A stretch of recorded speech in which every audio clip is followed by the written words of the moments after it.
দোস্ত জানো আমার গাছে এত পরিমাণ বড় হয়েছে, মনে কর 30 মন পারছি, এখনো সেই বড়ই শেষই হয় না, এখনো মানে বড়ই চাইতে মানে পাতার চাইতে বড়ই বেশি হয়ে গেল না।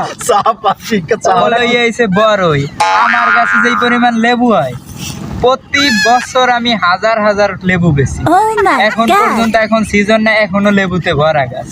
তো ভরা জায়গা চাইয়া আমার মাথা মাথা নষ্ট হয়ে যাবে। সত্যি কথা কইতে পারো না, আমার দাদা তোরা দেখো না, আমিও দেখি নাই, শুনছি গল্প। আমার দাদা এত লম্বা ছিল, ওই যে আকাশটা দেখো না, আকাশ, ওই আকাশ পর্যন্ত মাথা ঠেকে যেত। এমন কি আর কয়েকদিন পরে এর মাথা নিচে করা লাগবে, বুঝছো? এত লম্বা ছিল, ওই আকাশের মতো লম্বা ছিল, এর মাথা এরকম নিচে করে থাকতো, বুঝছো? এটা কথা। তোর মন খারাপ কে? আমরা কথা বলতেছি, তোকে কথাবার্তা শুনে আমার তো মাথা হ্যাং হয়ে গেছে। তুই কইলি তোর একটা বড়ই গেছে 30 মন বড়ই বিক্রি করার পরে এখন বড়ই রয়েছে আরো 10 মন হবে, 20 মন হবে।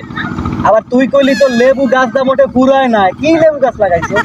আর তোর দাদা যে মাথায় গেডি দেড়মের আকাশ ঠেকে গেছে, গেডি নিচে হয়ে গেছিলে, তোর দাদা কি মাথায় কিছু ঠেকছিলে নরম নরম নরম নরম? ওই মাথা নিচে ছিল তোর, ওই নরম নরম যেটা ঠেকছিলে ওইটা ছিল মোর দাদার হোল, আর বুঝতে পারছিলে ওটা কথা বলা ছেলে।